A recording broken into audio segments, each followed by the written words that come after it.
And then, of course, such a terrible stink in this Third Reich of theirs. The thousands of troops that could well be employed at the front will be tied up here looking after us. How? By putting more men out of this perfect camp of theirs than have ever escaped before. Oh, not blitzing out 2 or 3 or a dozen, but 200, 300, scatter them all over Germany.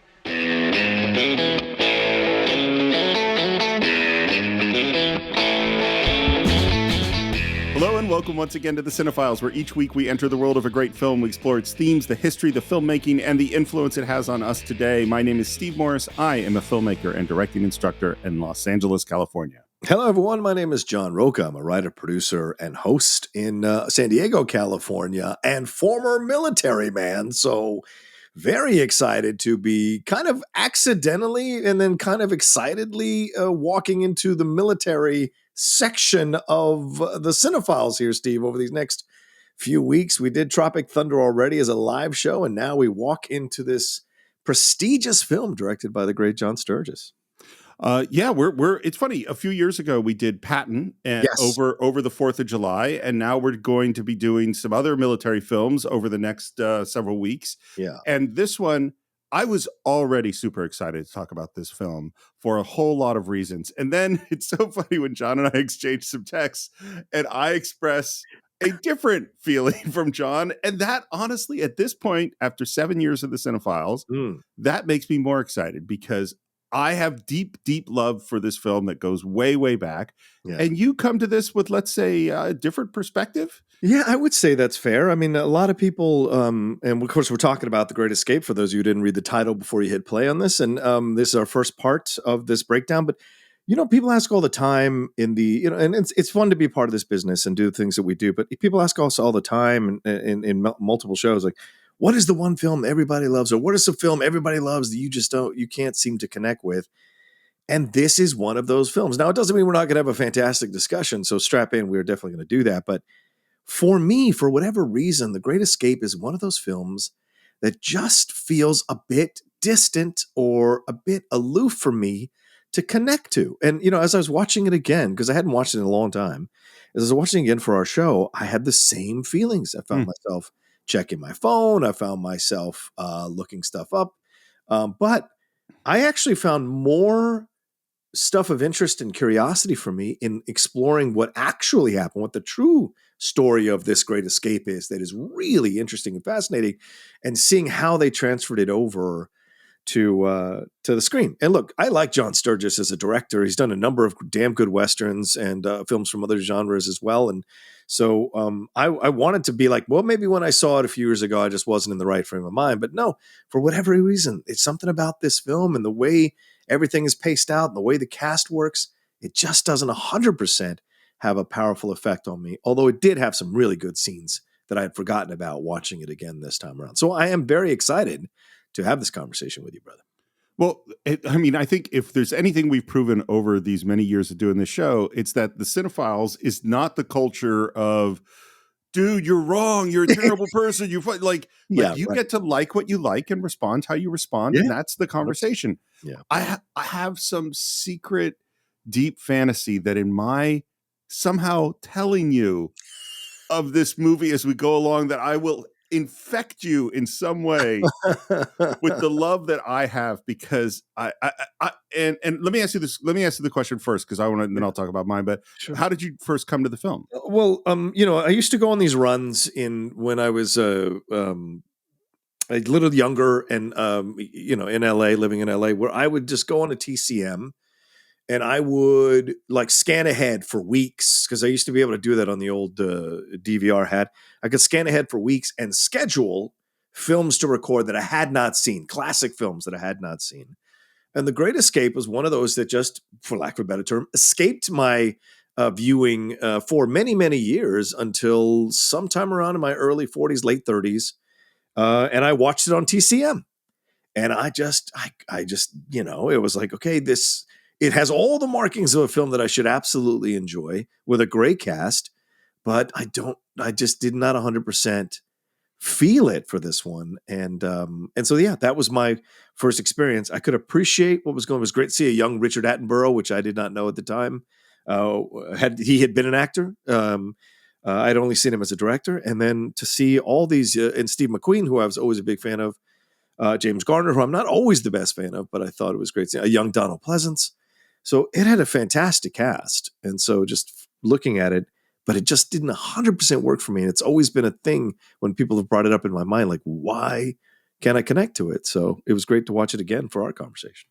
I think there's a thing about the human condition that we don't talk about enough, which is that so much depends on where you are when you came to the thing. Oh, maybe. Yeah. You know what I mean? Like, yeah. Because there was a meal that I had. This is the stupidest story ever. The stupidest story ever. Went to a very good steakhouse restaurant for a meal, and it was expensive. Yeah. And when you go to like the expensive meals, sometimes they give you like a little treat at the end. Yeah. Say like, here's the thing. And we'd had a very good meal, not perfect, but really, really good. And then we saw at the table next to us, they said, okay, and thank you so much for coming. And here's some chocolate chip cookies for you to take home. And I went, oh, that's nice. And then we didn't get the chocolate chip cookies. I don't know why. We didn't get the chocolate chip cookies. And it's like, in the vast scheme of an expensive meal, the $3 cookie at the end really isn't a big deal. And yet I was fucking pissed. Status. Yeah. I just was like, well, what the fuck is wrong with us? And why don't we get the cookie? And so that colored the entire experience of the meal backwards. You know what I mean? Wow. Like, and this is what I mean. It's like where you are emotionally when you have the thing vastly affects the thing. Agreed. Yeah. We have spent many, many years answering this question. How did you come to the film? And I would say for the most part, you and I tend to have pretty good memories of when we first saw it. Yes. This movie has always existed. Oh, wow. I have no memory of the first time I saw this film.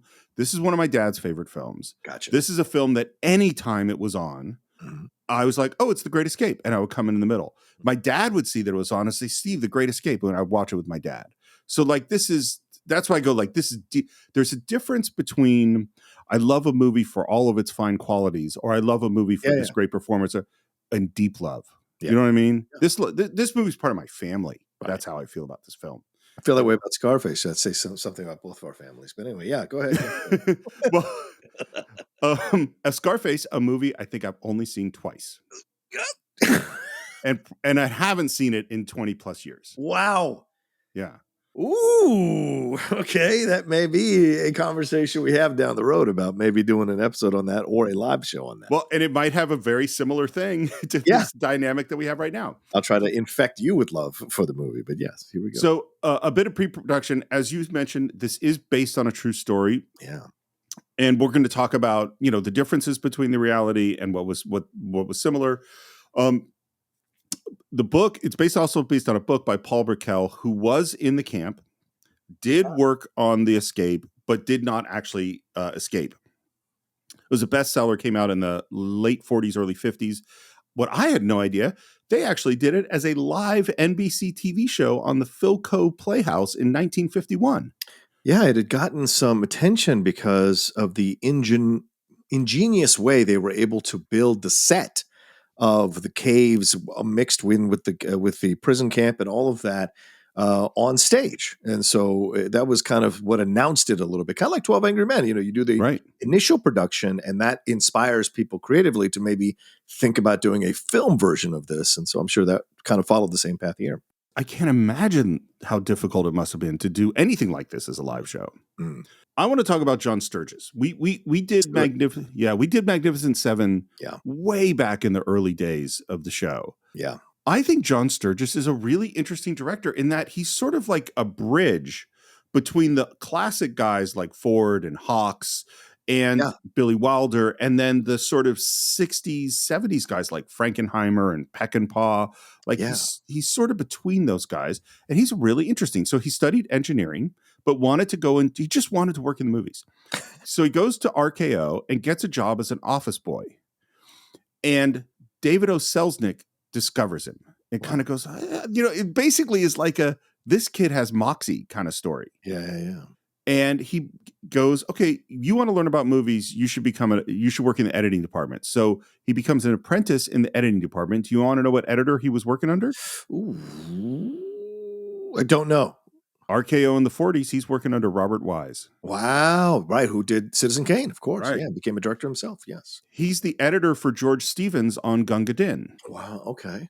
And then as we get into World War II, like a lot of these guys, he joined the military and ended up as part of the film production in the military. And he's working with William Wyler on Thunderbolt, which is a movie about the Air Force. And they're actually filming in Italy during the war. And so he was working at that time with lots of pilots. Right. He becomes a director and he does Bad Day at Black Rock, Gunfight at the OK Corral. Yep. All really solid movies. And I think one of the things you see right from the beginning of him as a director, this guy knows how to cast a movie. Yeah. Yeah. And he knows how to direct these action films in these interesting settings, right? I mean, as I was getting ready for this conversation, I was looking back on John Sturgess' films, and I was surprised at how many of them I either own or always watch when I catch them as I'm flipping channels. And you mentioned Gunfight at the OK Corral. I have the Blu-ray of that because I love the interaction between Burt Lancaster and Kirk Douglas in that movie. It's such an interesting film. Bad Day at Black Rock, that's a fantastic film that I discovered on TCM as well. Spencer Tracy coming into that town. That would be a small one for us to do down the road, and has shades of that 12 Angry Men situation about how he's defending a certain situation or a certain person in the town. Old Man in the Sea was one of my father's favorite films, and becoming a Sinatra fan, knowing about Sergeants 3 and how he directed that, and I think Never So Few is the other one he directed with Sinatra. Then you have Magnificent Seven, which is something that always spoke to me. Then, of course, being aware of Great Escape. Then Ice Station Zebra. That one, it was one of those kind of guilty pleasures that I would watch all the time with Rock Hudson and Ernest Borgnine whenever it would show up on the WDCA 20 local channel there in Virginia/DC. Ice Station Zebra was appointment viewing whenever it was on when I was watching. And of course, moving into Clint Eastwood with Joe Kidd. So there is so much about him that I am so surprised at how many of his films I've actually watched. And then McHugh, which is a weird kind of John Wayne towards the tail end of his life, playing a detective in LA, kind of Dirty Harry type vibe. So just interesting stuff, how much work he did up until his last one, The Eagle Has Landed.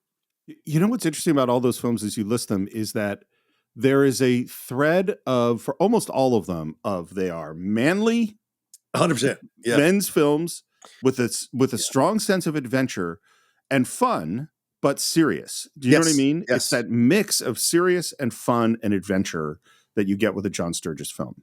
And he did two Wyatt Earp movies, because he did Hour of the Gun, which was with James Garner, who of course is in the movie of Great Escape, and Jason Robards. So an interesting combination of people to be a part of this. And it's I've seen it on a number of people's favorite Westerns that don't get talked about enough, is Hour of the Gun. So leaving an impression here for sure that people don't seem to give enough credit to beyond just the classic films of Magnificent Seven and Great Escape. There are a bunch of other gems in Sturgess's resume that people should go back and discover. You know what's interesting? It just occurred to me is that I would never, and I don't think you would either, put him up on the Kurosawa, Wells, Kubrick, that list. No. We wouldn't do that. But if you think of the kind of movies that are successful today, like all of Hollywood is making these big adventure films.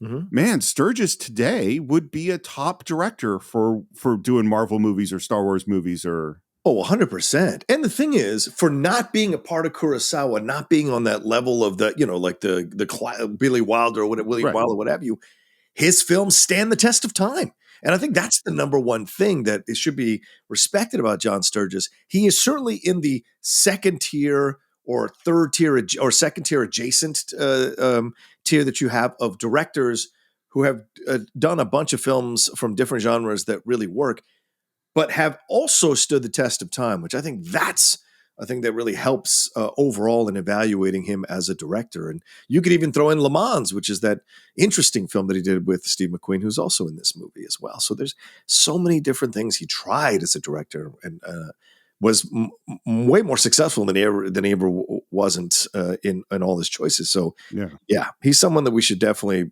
kind of put in that tier and have a little more respect for in the work that he's produced.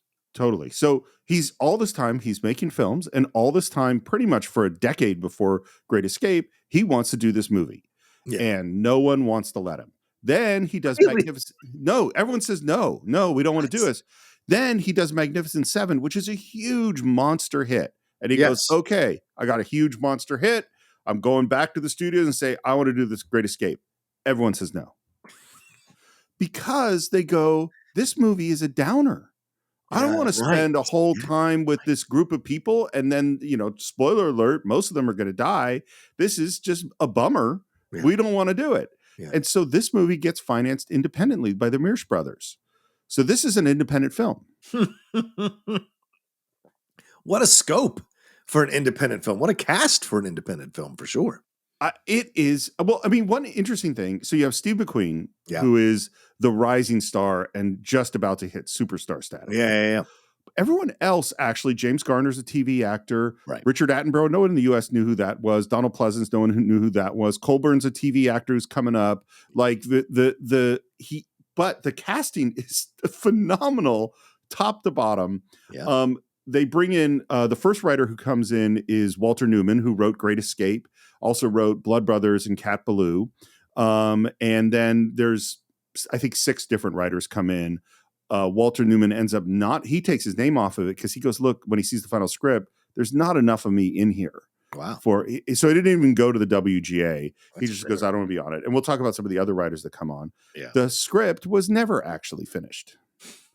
They are, and for a movie that for me seems really tight, Yeah. they are just, I mean, they're working things out as they go along. So maybe the hero of this film is the script continuity person, script coordinator, or script continuity person who is maybe on set. I don't know if there's if he's in the cast or he or she's in the cast, but they must deserve a lot of credit if they were able to keep things this connected and tight on the script.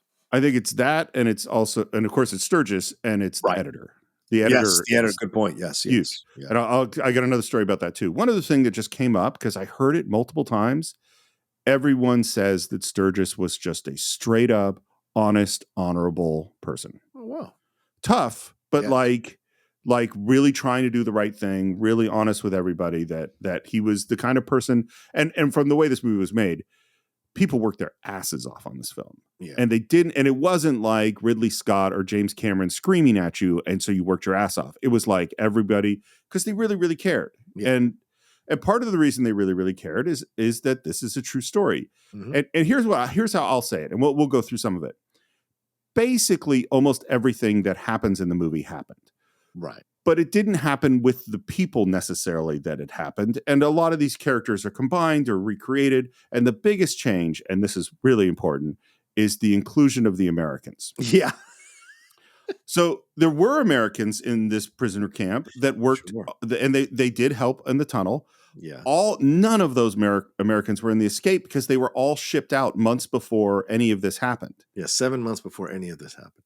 But they couldn't sell the film, Right. I guess they felt, without making Americans an essential part of the whole escape. Yeah. Yeah. So, and in particular, Steve McQueen. Yes, of course. Right. So they make it's so we're going to talk about Steve McQueen as we go along because it's he's a fascinating quote unquote star of the film, considering what his role in the whole thing is. Yes. So that, of course. Yeah. yeah. So the Steve McQueen stuff, a lot of that is fictitious.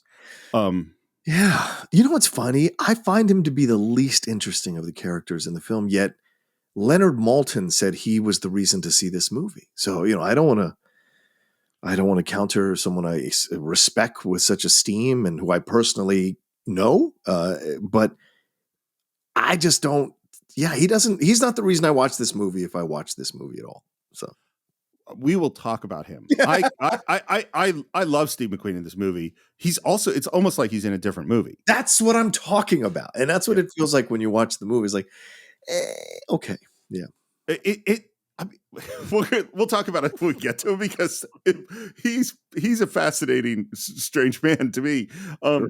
One other thing I wanted to point out is one other big historical inaccuracy is there are no Canadians in this movie. Yeah. 1/4 of the people in the X organization on this escape were the Canadians, including someone we'll talk about more is Wally Floody, who is one of the real life Tunnel Kings, and he's a key advisor on the film. Yeah. So the total the addition of the Americans and the expulsion of the Canadians, I would say, are the biggest changes from what the reality is. Yeah. I imagine and I wonder if you were to make this film now, like remake it, would you change that around? Or would you still default to having Americans as being a part of the process? I wonder.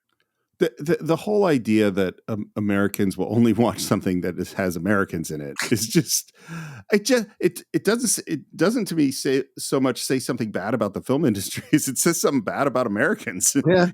Like, how insular are you that you can't watch a story unless you see, oh, there's America, cool. Well, I think it's more. I think also it's the context, right? It's World War II, and I think it's rare when Americans will go see a movie. Although All Quiet on the Western Front, certainly the most recent one that was nominated for Best Picture from Netflix, is an incredible film from World War One with the German perspective. But it would be interesting to see if you could remake this film and remove the Americans or have them dip out, like 7 months before the escape. Would that be okay with people? I'd be very curious, because World War II is considered to be such an American thing, even though we got into it, kind of a couple of years after it actually started. So it would be interesting to see how people would swallow that down, and if they would.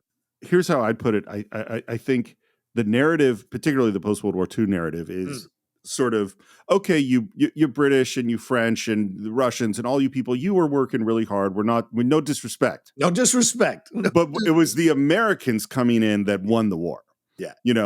And that actually very much reflects The Great Escape, which is all the Brits are working really hard and doing all this stuff, but it's Steve McQueen, who is in the right spot to do some heroic stuff. Absolutely. Shall we get in the film? Let's do it.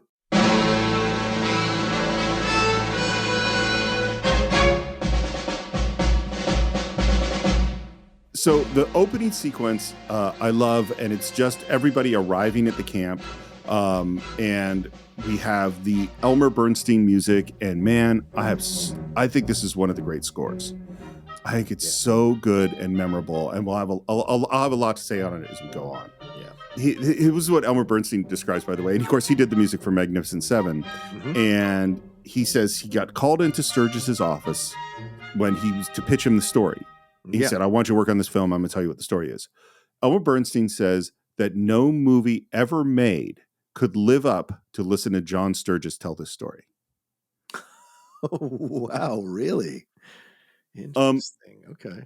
Which is, by the way, one of the important jobs of a director that I don't know if we've ever talked about in the Cine-Files, which is you have to pitch the fucking movie. Yeah, of course. You have to pitch it to the studio. You have to pitch it to executives. You have to pitch it to get your actors. You have to pitch it to get your cinematographer. You have to tell the story in a way that gets someone excited to give you a bunch of money to make the film.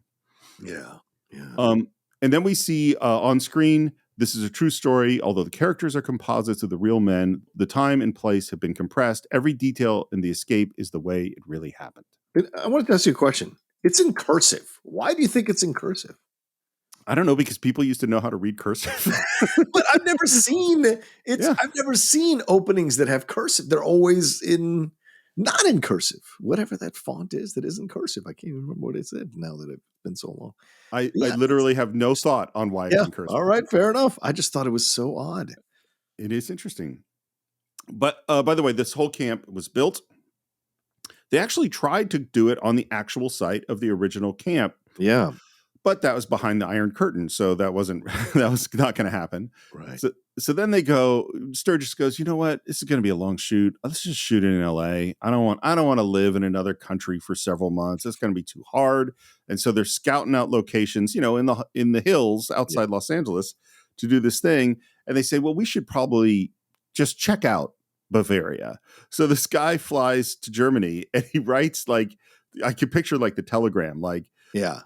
Sturgess, stop. In Germany, stop. And this is what he said. He said, the thing about Germany is it really looks like Germany. I think we have to shoot here. It's shot near the Austrian border. And they basically went to it sounds like the German Department of the Interior was very, very friendly to them, because they said, and maybe it's, post-World War II and we want to be good friends with everybody. And right. Yeah. And they say, we want to cut down 400 trees, and they said, but we promised to plant 800 trees, which they did. And as I mentioned, they bring out this guy, Wally Floody, who had been one of the Tunnel Kings, and he's part of the art department. They got all the original, because one thing about Germans, even during the Nazi period, they were excellent record keepers. So they had photographs, architectural diagrams, the maps of the camp. They built this camp to look exactly like the original. Interesting. Yeah. Wow. Well, yeah, I would think that about Germans. Meticulous. 100%. Yeah. Well, I mean, frankly, this is why we know so much about the Holocaust. Mm-hmm. Good point. Because they photographed and documented every single thing they did. So we're pulling into the camp. And the first person we see is James Donald, who plays Captain Ramsey. James Donald was an actor in the World War II movie In Which We Serve, which was directed by David Lean and Noel Coward during World War II. He's the doctor in Bridge on the River Kwai. Oh, yeah. And we see, prisoners getting out of trucks, and we see the guards looking at them. And we see Archie Ives, who's played by August Lenny. And the first thing we see from this guy is as soon as he's dropped into camp, he's kind of separated from everybody else, and he turns and looks at the wire. Yeah. One of the things about this movie, and this comes from seeing it many, many times, is how many details there are setting up these characters in these early scenes. Mm-hmm.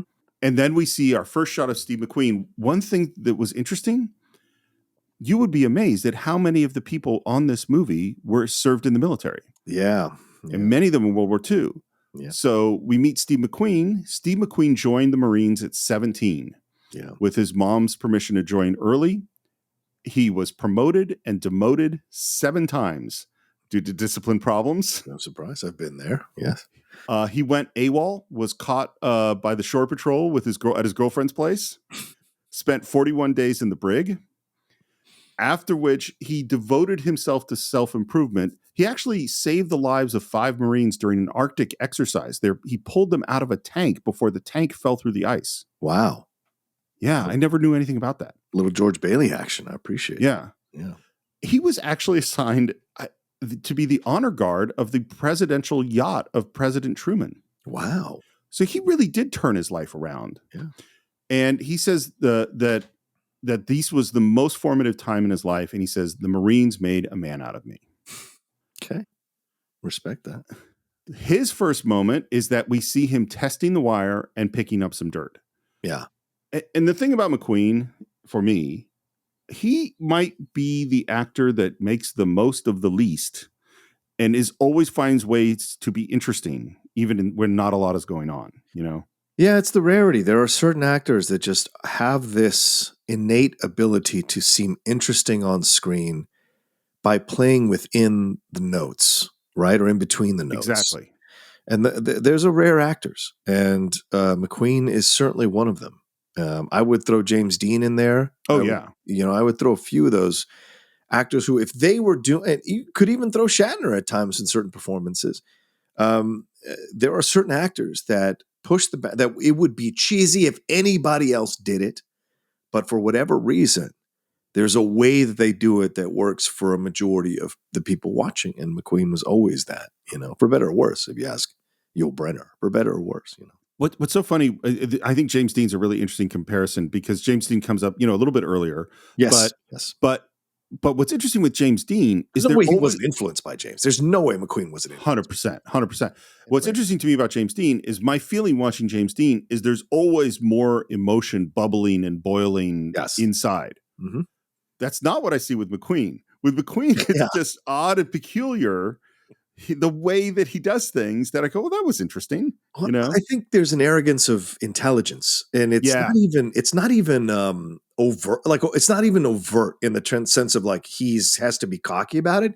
He is just naturally, it radiates that he naturally thinks he knows something extra that's going on that you don't.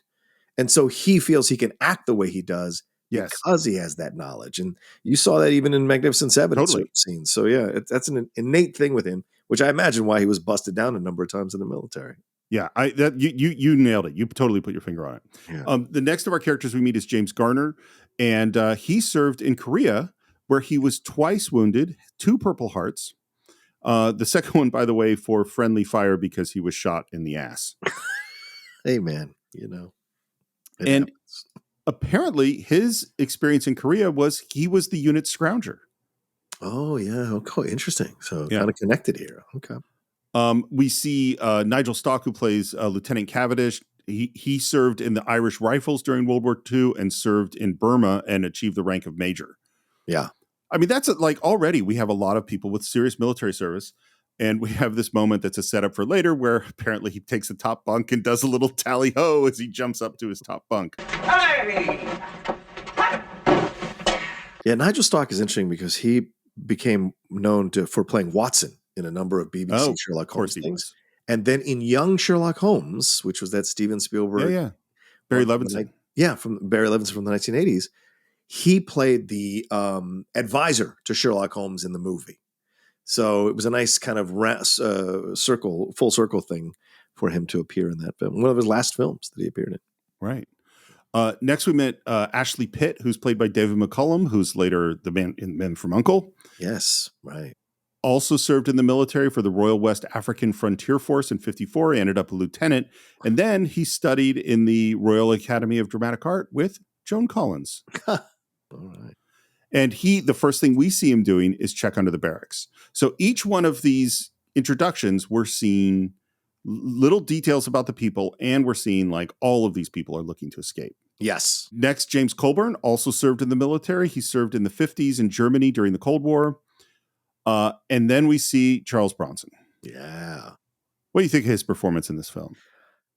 You bring up the two people who I have a really hard time with their accents in the movie because they're horrible. But the acting that they do is great. And I like that this is a uniquely different Bronson performance, right? He is, as we've coming out of Magnificent Seven, which was only just a few years ago when this film came out, he has that manly, I like, just kind of talk in a way he does things.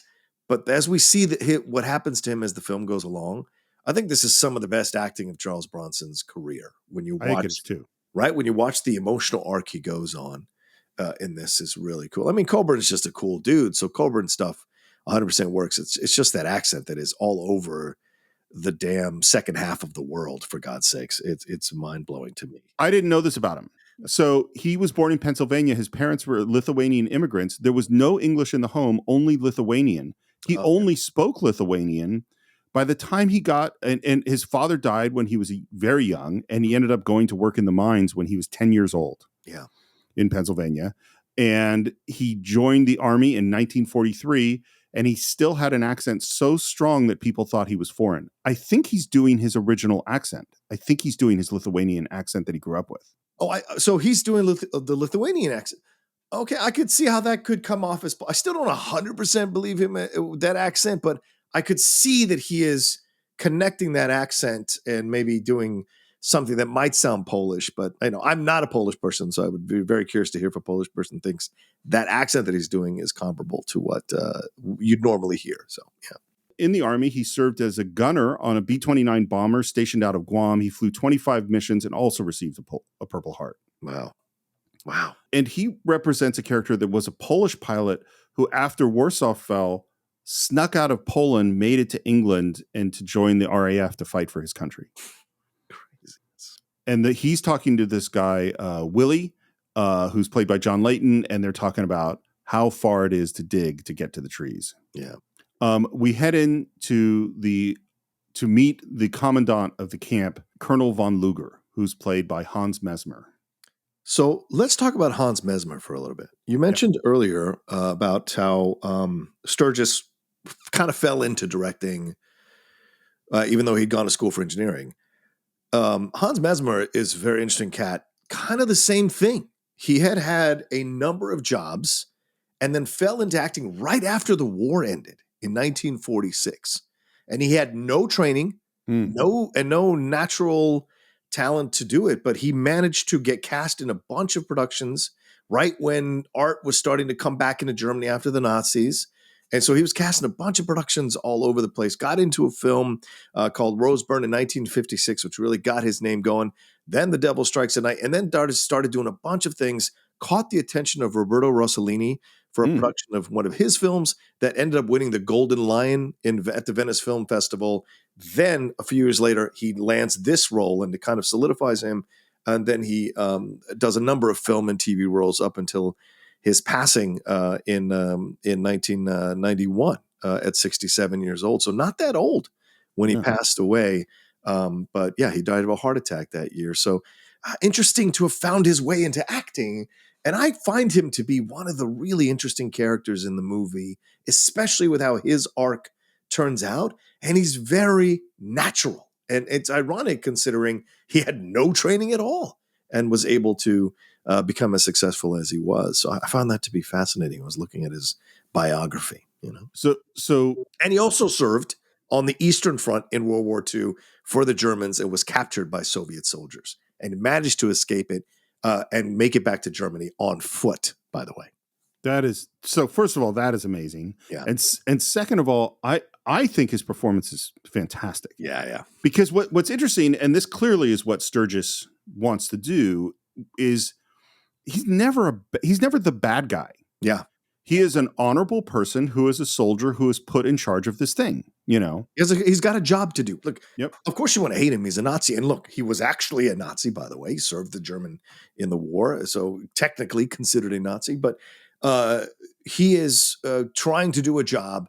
He's got, and this is a real thing. They built this camp way out in the middle of nowhere to try to take care of these people and make sure they don't try to escape, because they had been escaping from other prisons, and Germany was wasting all this manpower to try to capture them. So he had a job to do. And so I really respect that as I'm watching the movie. Obviously, I don't respect Nazis, but I'm respecting the character of what you see here. Because as we found out as years gone by, not everyone who served the Nazis was a bloodthirsty killer of Jews and horrible racist and whatever. Not everyone. Some of them were forced to do it or had to do it in order to survive. And so, those are the different perspectives you can have. And I think that's here in his performance by the end of the movie. I mean, as a Jewish guy, you're not going to ever hear me defending Nazis. Fair enough. But there's that line at the end of Patton where they ask Patton, do you think that people join the Nazi Party in the same way that people join the Democratic and Republican Party? Yeah. And Patton says, yeah, something like that. And they go, no, why did you say that, George? And I don't think that's true, but I also think there are a hell of a lot of soldiers who are just fighting for their country. Yeah, right. Just the way all soldiers always fight for their country. Yeah. And as a country, as a lover of a country that has sometimes sent our soldiers to fight in wars that I don't agree with. Yeah. That doesn't mean that I blame those soldiers necessarily. Right. Exactly. They were soldiers. Yep. And what we basically hear is that all these people trying to escape from prison camps is a pain in the ass for Germany. Colonel von Luger, it is the sworn duty of all officers to try to escape. If they can't, it is their sworn duty to cause the enemy to use an inordinate number of troops to guard them, and their sworn duty to harass the enemy to the best of their ability. Yeah, which is completely false. That's not in any classification when you're captured, in no way, shape, or form. It may be one of those unwritten rules like they have in sports, but it's not something that's actually in any handbook as a soldier. It's so funny because this is the danger of historical movies when they're not accurate, is that I don't know how many times I've seen this movie, but I just assumed that was true. And of course, you're absolutely right. It's not true. It's not in any code in the British officer's handbook. I don't think it's in any code in the American officer's handbook. It isn't. Yeah. But what they're doing is they're establishing a key idea for this film. And this is part of John Sturgess's solution to this movie is a downer idea. Is that we plant this, our goal is to screw up the Germans behind the lines. Right. So, which they succeed in doing. And what we hear is that not only do we have a bunch of British officers here, but they have gotten the best escape artists around into this camp. Ashley Pitt, for example. Caught in the North Sea, escaped, recaptured, escaped, recaptured. Archibald R.G. Ives. 11 escape attempts. He even tried to jump out of the truck coming here. And then there's this moment, and again, this goes to your point about this actor playing the colonel is... Colonel, do you expect officers to forget their duty? And there's a pause, and he thinks, and he says... No.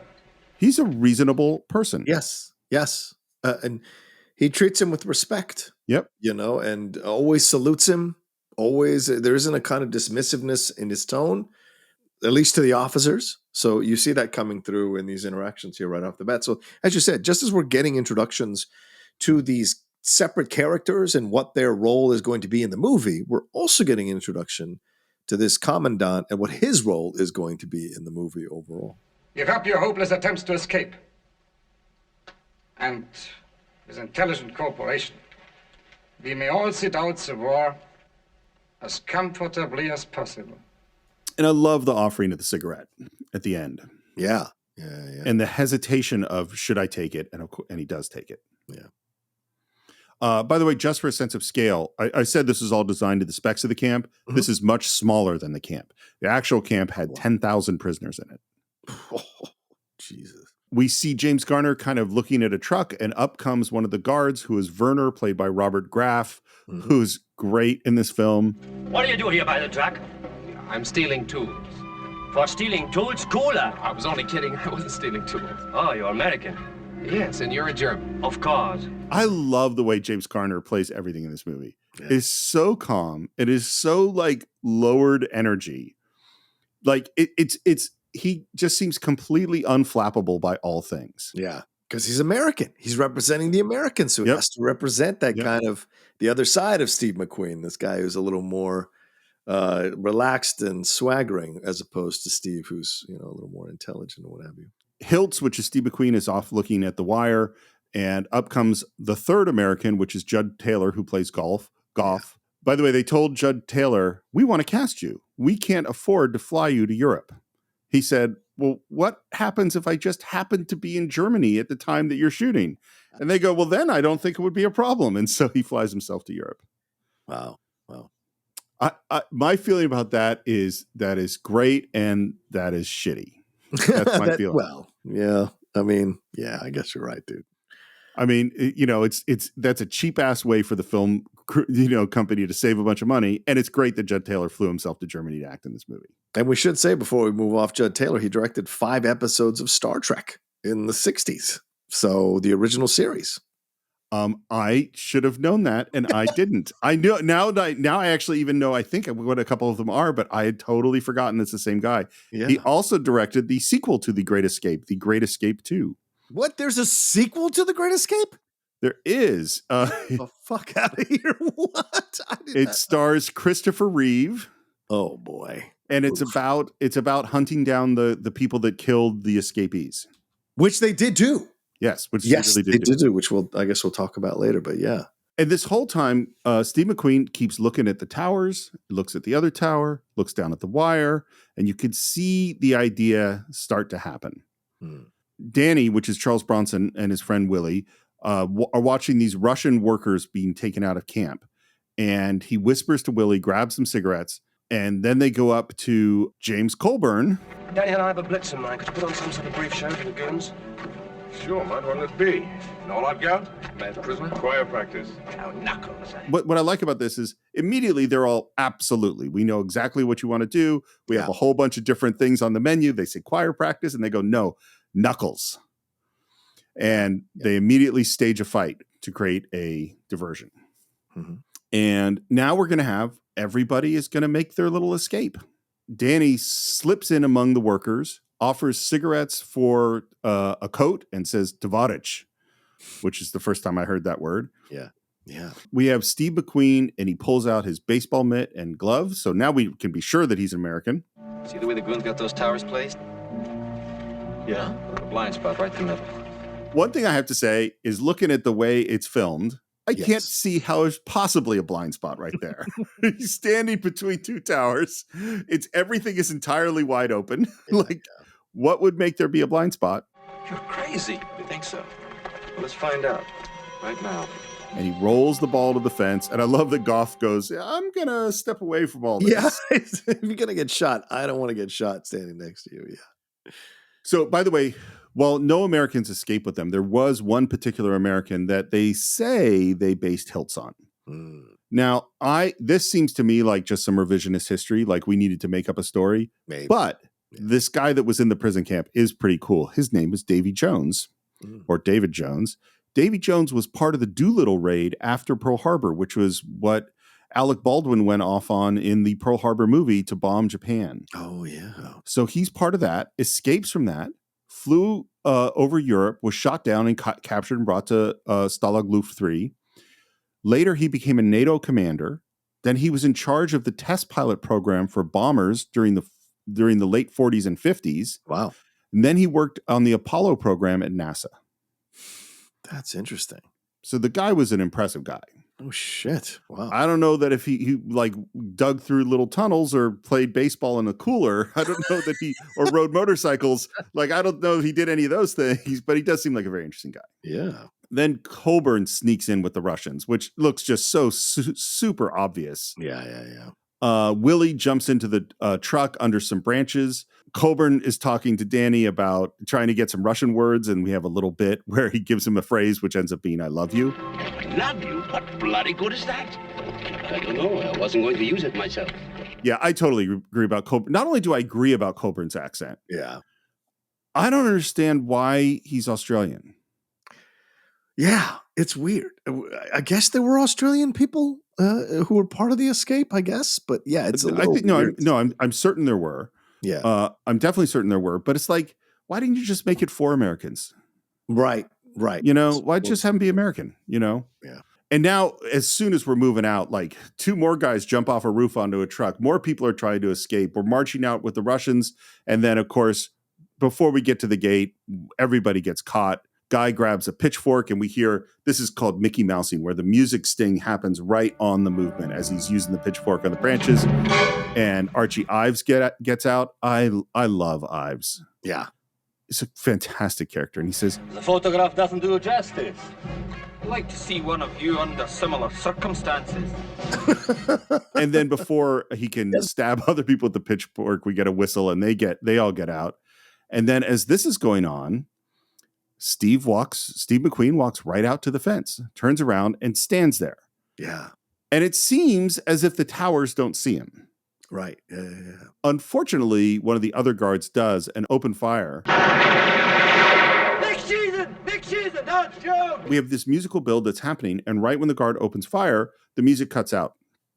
And this is something that Elmer Bernstein talks about, is he says, whenever he has a meeting with a director, they're always talking about, okay, I would like some music here, I'd like some music here. And he always asks, why should the music be here? Right. Because he thinks that sometimes the absence of the music can be more powerful than having the music. Wow. And this is a great example where the music is building and building, and when they fire the machine gun, music goes out. Steve McQueen, for how much intelligence he portrays in his acting, is great at playing dumb. To cross a wire is that? What wire? This wire! The Morley wire! Oh. That's absolutely forbidden to cross it, you know that? Yeah, but my baseball rolled over there. How am I gonna get my baseball? You first ask permission. Oh, okay. Get my baseball! Stop this nonsense, get over the wire! Hands up and everything, looking around like, what's the big deal? I don't understand the rules. Yeah. And the sergeant comes up, and then the colonel comes up, and he keeps having to, which I'm sure you've had, where someone asks you to explain something, you start your explanation, and then someone interrupts you, and someone else asks you, and you start again, and then someone interrupts you, and you start again. You're like, geez, can I just get to the end of my story?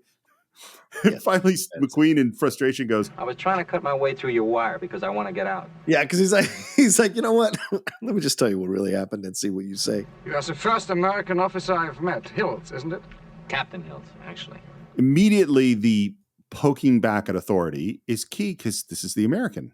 Yeah, and also this idea that he has throughout the whole movie, by the way, to make it clear that he is a captain. Like there's, for all his rebellious nature, there's still an element of him that believes in the authoritarian nature of the military, the construct of order in the military. So it's very interesting, a nice dichotomy in a character like this. Even at the end, when he's caught in the barbed wire, he flips over the collar to show the bars. Yeah. It's funny that you say that because you just connected something for me that I hadn't thought about. So there's a lot of problems with Steve McQueen on this picture. He almost quit. No, not Steve McQueen. Almost quit multiple times. We'll get into some of it later. Yeah. But he didn't really understand.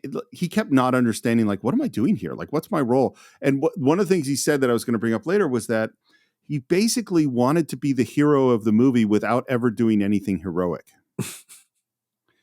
And and I think this moment of I want to be behave as if I'm the lowest status person. Yeah. But don't take away my status. Yeah. Like, because he's continually lowering expectations and correcting people when someone has a low expectation of him. Yeah. Which is why I think he's perfectly American. Because, as I've said on other shows here, Steve, and I'll stress it again, Americans have a very unique perspective on themselves in that they want to be considered the top dog in the room, but also the underdog in the room at the same time. It is a very confusing approach to the world that America has. They love to be doubted, but you better give them their respect before you doubt them. So it's a very interesting dichotomy. That's why Captain America is such an excellent choice. The portrayal that Chris Evans, it's subtly anti-American while also being pro-American, which I think is fascinating when you break down how that character progresses in the MCU. And I think here you're seeing that. And McQueen, that makes so much sense. An American would think that. I want to do as little as possible and maintain my status, but still be considered the hero, And it's just an interesting way that he's doing that. I'm the underdog, but also a person that you better give respect to. Well, just listen to this next exchange, because the Colonel talks about his 17 escape attempts. 18, sir. Tunnelman, engineer. There's a big smile from Steve McQueen, and he says, Flyer. It's exactly what you're talking about. Yeah. Is like I lowered these expectations, but don't cut me down. No, I'm a flyer. Yeah, I don't dig in the dirt, son. I fly. Yeah. There's a difference. Yeah. And one of the things I should have pointed out is there's a moment in the meeting in the office with Ramsey, is where he says, "You're not being held by the SS or the Gestapo. This is the Luftwaffe." And you see the Colonel look to the wall where there's pictures of planes. And my guess is it's pictures of him with planes, and that he's a pilot. Is that his identity is that I'm a flyer. Unfortunately, you were shot down anyway.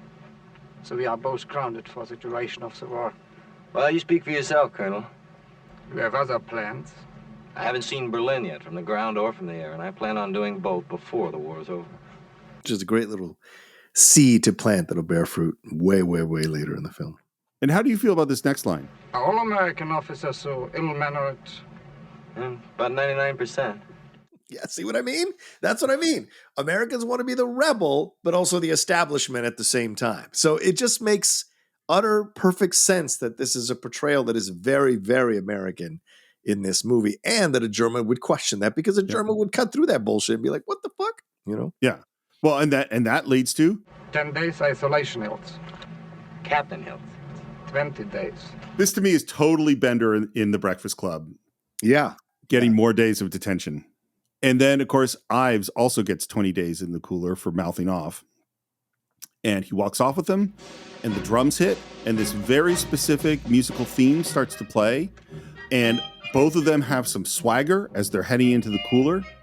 Ives following behind Steve McQueen, and they go in. And man, as soon as Ives walks into the cooler and is alone, the music changes, his expression changes, and you see the pain of this guy. And I love that Hiltz gets put into the cooler, and the guard goes to lock up the door and then puts his hand out, and Hiltz hands him the keys, which obviously he stole. And Hiltz sits down, pulls out his glove, his baseball, throws it in his mitt a few times, and then starts to bounce the ball. Yeah. There's a way of creating a character that's iconic versus real. Yeah. And that's what this is. Yeah, 100%. Great swagger. One of the things, so Walter Newman, who refused to take any credit for this movie, who's a screenwriter, the baseball and the glove, that's Walter Newman. Oh. There's so many things, little details throughout the film that are super important that came from him. Very American. Yeah. And now we get this conversation. It's so funny. We could go line by line and actually continue to reinforce the thing we're talking about in terms of Hiltz, because it's a conversation with Ives and Hiltz through the walls. And Ives keeps trying to peg him as like, oh, do you play baseball? Oh, you do physical education. And he goes, no, I studied chemical engineering. Did a little bike riding, though. Bicycles. Motorcycles. Flat tracks, county fairs, picked up a buck here and there. And what's so interesting is that Ives is trying to connect with this person that he's going to clearly come to idolize. Not just idolize, but totally depend upon his strength. And Hiltz is trying to figure out something else. Yep. he asks Ives, you know the kind of clay and gravel we got in the compound? How many feet could you dig through in, say, 8 hours? Because we hear that Ives is a tunnel guy. I could go through this dirt here like the bit on an end of an auger. But you know it's not the digging, it's the shoring up with wood and getting the dirt out. That's what you have to worry about. No, it isn't, Ives. You don't have to worry about that. One of the things I love about this movie, and again, this comes, I was trying to figure out how to talk about this, but there's a thing that happens when you watch a movie more than twice, more than 3 times, more than 5 times, more than 10 times, is it's almost like you're watching the movie out of sequence because you know the movie so well that when a plant or a relationship or a character or a thing is introduced, you're seeing all the places that it goes. Yeah. So it has the meaning at its introduction. It has the meaning of its conclusion at its introduction. Mm-hmm. You know what I mean? Mm-hmm. So watching Ives and Hiltz meet and Ives' feelings about Hiltz and his incredible vulnerability and the pain that we see in him, right. For me, at this moment, I'm seeing what happens to Ives. Yeah. You know what I mean? Yeah. Which really comes from watching a movie many, many, many, many times. Yeah. You catch those things. Yeah. Well, it's not just, this is why it's hard for me to explain. It's not just that I catch it. I am having the emotions of the end at the beginning. Right. Well, do you know what I mean? Movie. Yeah. So many times. Yeah. Yeah. I also think it's a smart way to kind of establish the audience to respect and admire McQueen by giving him someone already who has got this little bit of swagger, Scottish swagger himself, and have him kind of be submissive to McQueen in terms of their interactions. And so we as the audience now kind of revere McQueen, even though the only thing he's done is pick up a ball and get some bullets shot at him. We don't 100% know what he's all about, but in this moment now we're even more, connected to his prowess and ability and have respect for it before he does anything. So now Big X arrives, and that's Richard Attenborough. Yeah. Did you see who they originally wanted for this part? No. Oh, no, I don't think I did. Who was it? Richard Harris. That makes sense. And that makes all kinds of sense. It's one of those where I can't see anyone. Richard Attenborough is so self-contained. Yeah, I think Harris would have absolutely overshadowed everybody. He just has that energy, man. You know what's weird about it is that I think then Richard Harris becomes the star of the movie. Right, 100%. He's the selling point. Yes. Yeah. Attenborough also served in the RAF during World War II, and they bring him into the colonel's office, and there's Gestapo with him, including this guy. If you're going to have a character come back hours later in a movie, put him in a recognizable piece of clothing. He's wearing this long leather jacket, and that's Kuhn. And we hear that the Gestapo is discharging him. And there are little details like the way the guy slaps the briefcase closed, things like that you kind of notice about this. And what we get here is it is very, very obvious the conflict between the Gestapo and the SS and the Luftwaffe. Yeah.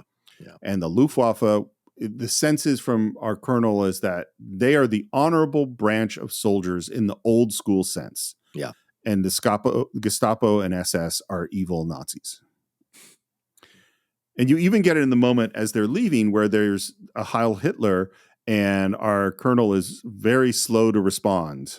And there are some real looks. Yeah, that's a real interesting moment. Well, again, it's character beat, right? The fact that he's slow to respond means that he's also becoming disillusioned with what's going on here with the Nazis, with Hitler, with Germany overall. So it's his way of rebelling himself against the Nazis, kind of like Hiltz was rebelling against him. You see now the government kind of rebelling against the need of this ceremony because he's starting to see what utter horseshit it is. It's just, and I love it. It's a real subtle thing, but it's noticed by everybody. And so it's drawn attention to, and you can look past it as you watch the movie the first time, but I think it feeds into his conversations at the end with Steve McQueen and others when he's, taken away as the leader of the camp. Here's a question for you. Yeah. Did you watch Hogan's Heroes? Oh, yeah. Religiously growing up, I watched Hogan's Heroes. I love that show. I watched it all the time. And I remember, so like I said, I don't remember when I first saw this film. Right. I'm sure that I watched more Hogan's Heroes than I watched Great Escape as a kid because you watched whatever was on. Right. Right. You know, and so if Hogan's Heroes was on after Green Acres or whatever the fuck, or the Beverly Hillbillies or whatever the fuck it was, that's what I watched. Yeah. And so it was, but I totally remember at maybe 12 or 13 where I went, oh, there's no Hogan's Heroes without The Great Escape. Because there's the Colonel and the That's relationship true. with the Nazis, and we're digging tunnels, and we have the guard that we've kind of conscripted, who I know nothing. You know, that's Werner. Like, like all of that stuff, and also Stalag 17 is the other one that kind of makes Hogan's Heroes happen. I also remember, by the way, as a Jewish kid, there was this 1 minute where I was like at Temple, and someone said, "You watch Hogan's Heroes? You can't watch that. That's making fun of Nazis." And then someone else said, well, the guy who plays, God, what's his name? The French guy. Yeah. I forget. He was in a concentration camp. He was French Jewish, and he had been, and that made me at 11 or 12, whenever this happened, go, no, it's okay, because one of the characters is Jewish, so it's okay for me to watch Hogan's Heroes. Please don't tell me I can't watch TV. Like, yeah. Plus the great. Speaking as an honorary Jew, no, I shouldn't say that, but like, there is a great tradition, and many Jewish communities are speaking about this, of dealing with these kinds of terrible situations in y'all's history with humor, you know, and so that's born out of that, Hogan's Heroes. I 100% believe that humor is, I mean, we just talked about it in Tropic Thunder. Talking about, like, no, we need humor. Sometimes humor is the only way you can go in and talk about this issue. Yeah. You know?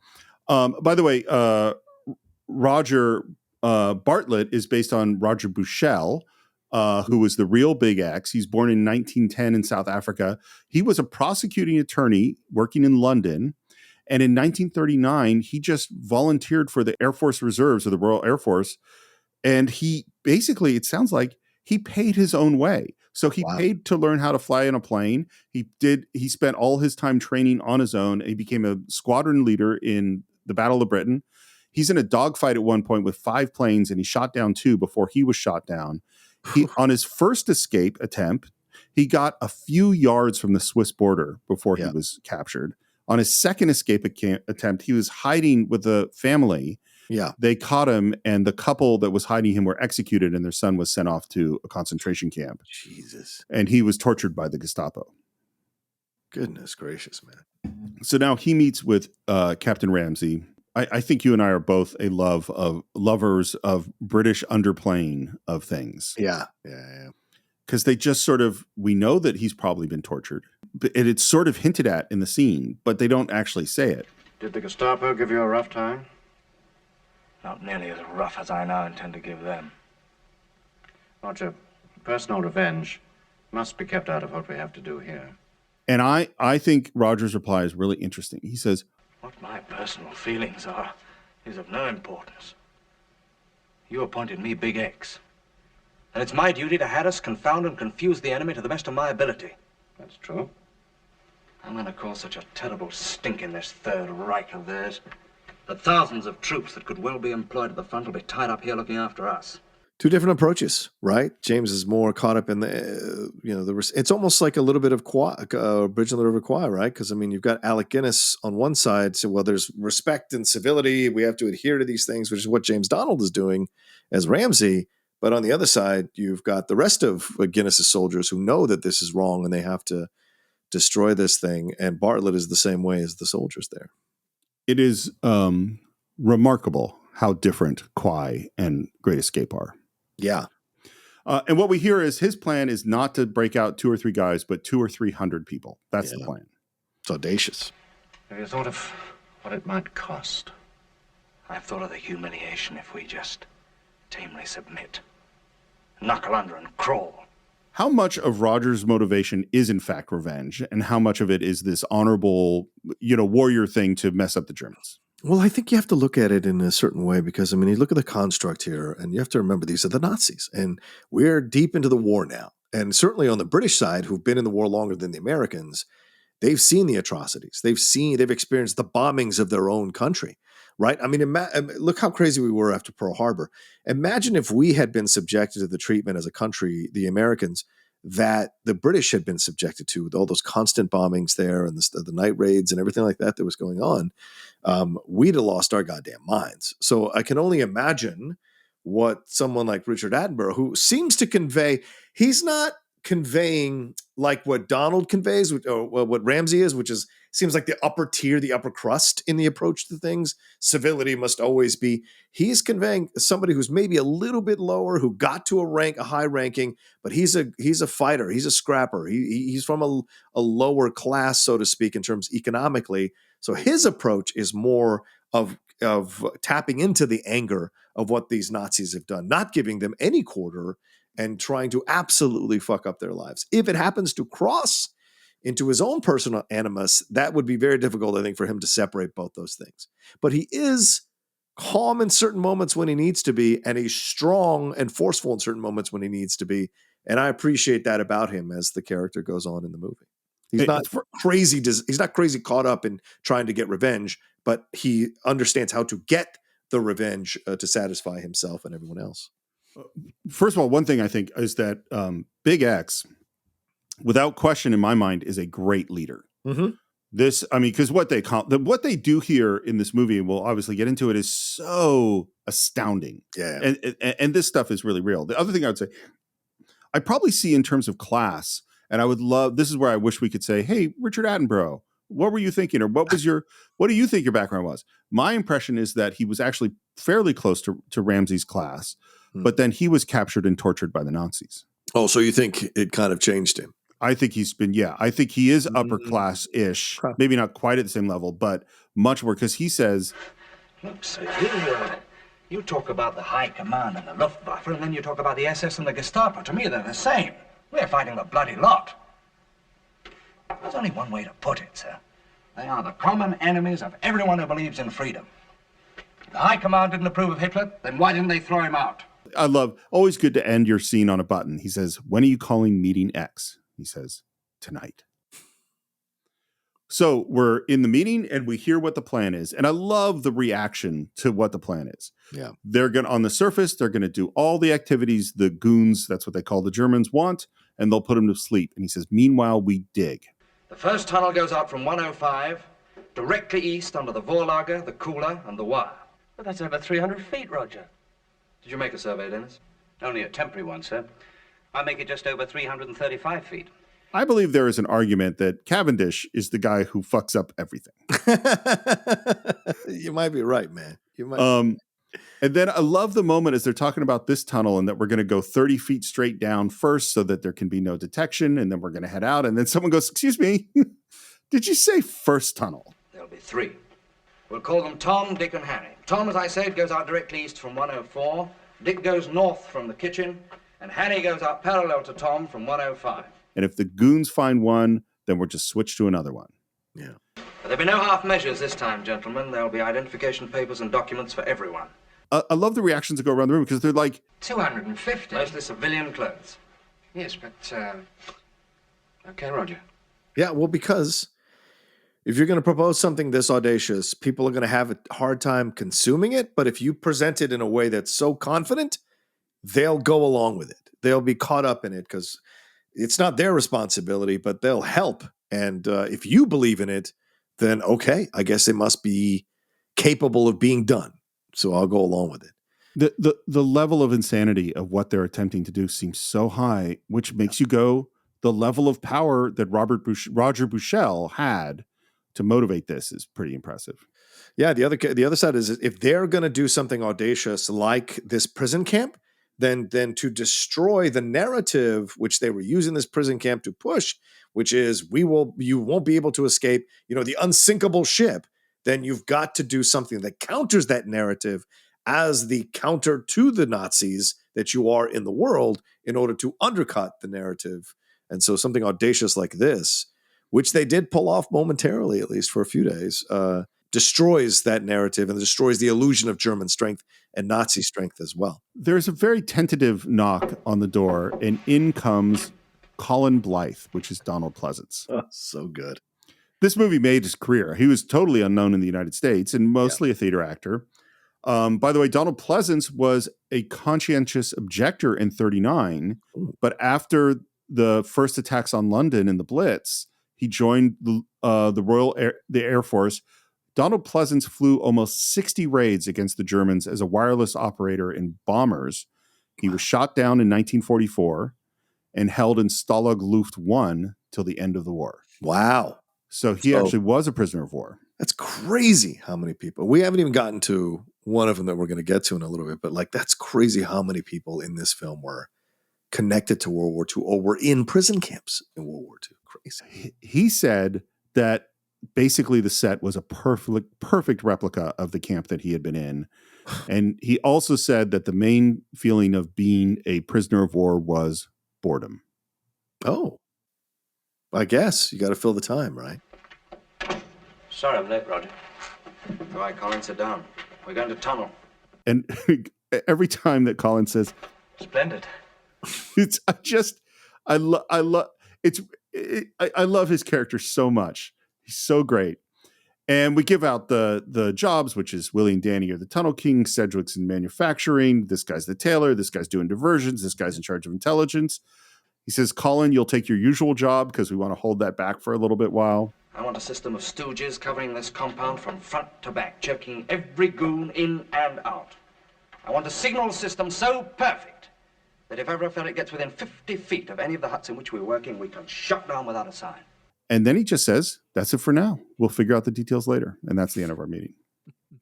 One of the things I like about Big X as a leader, which is not a thing that I do as a leader, is he doesn't ask for comments. Mm.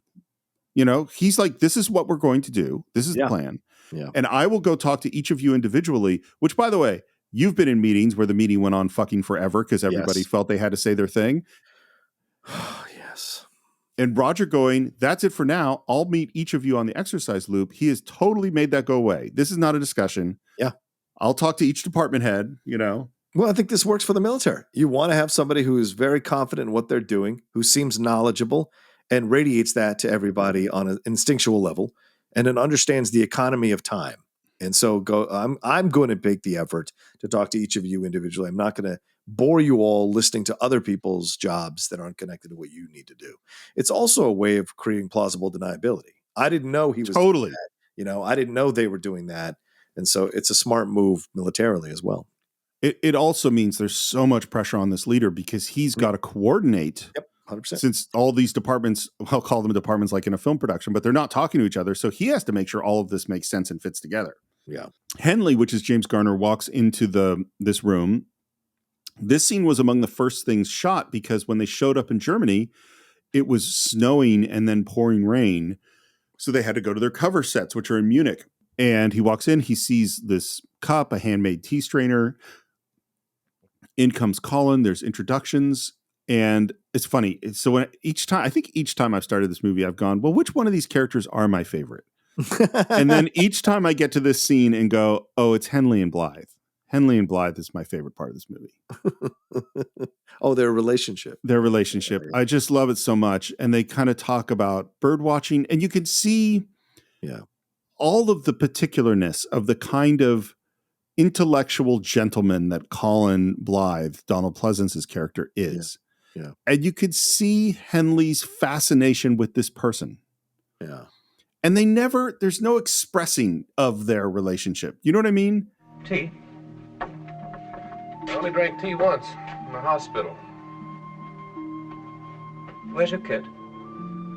This is it. The rest was confiscated in the last shakedown. The goons didn't appreciate some of my more personal items. And as he's saying that, he's taking out this knife, this utility knife, and Colin realizes, oh, you're the scrounger. I'll need a camera. What kind? A good one. A 35mm f2.8 with a focal plane shutter should do all right. And again, Henley doesn't go, well, how the fuck am I supposed to get that? He goes, all right. And at that moment, in comes Charles Bronson, who says he needs a pick. Only one? Two would be better. Two would be better. And you see, and this is how Henley's going to be throughout the whole thing. He just goes, okay, well, I'll take care of that. Yeah. A good scrounger does. Afraid this tea is pathetic. Must have used these wretched leaves about 20 times. It's not that I mind so much. Tea without milk is so uncivilized. And Henley says, I'll go gather some wood, and he goes outside.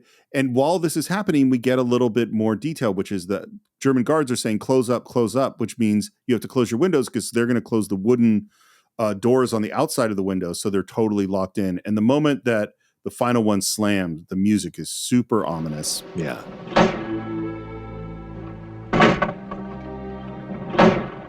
Henley's gathering his wood. We don't see him do anything other than gather wood. And then he immediately walks from there into the other room, and we see that he's holding a little can of, like, sweetened condensed milk or something. Yeah. So I love two things about this. The first is that we never saw how he got it. Mm-hmm. It's just magic. And then the other thing is that Colin doesn't go, holy shit, you got milk, or thank you, or wow, that's amazing. He just goes, splendid. It takes it. I just love their relationship so much. Yeah. And this brings me to another one of the writers that gets brought in, which is a writer that's particularly important to me, which is one of the two screenwriters that gets credit is James Clavell. Yep. Now, James Clavell was the first like grown-up novelist that I really read, him and James Michener.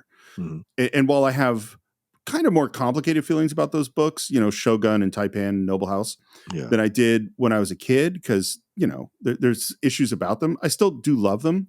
Mm-hmm. And James Clavell was also a prisoner of war. Yeah. He was a prisoner of war in a Japanese prison camp in Burma. Yeah. Where the experience is entirely different. The experience, frankly, is much more like another film that we've discussed talking about on the Cine-Files, which is Bridge on the River Kwai. Oh, okay. I thought you were but yeah. And here's the thing. One of the things, his first novel is a novel called King Rat, and King Rat is about his experiences in prisoner of war camp. I remember that.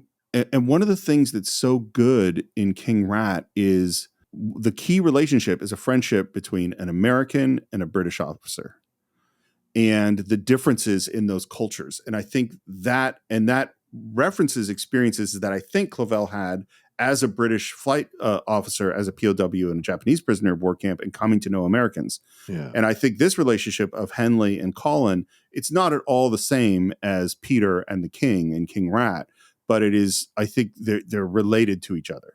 Yeah.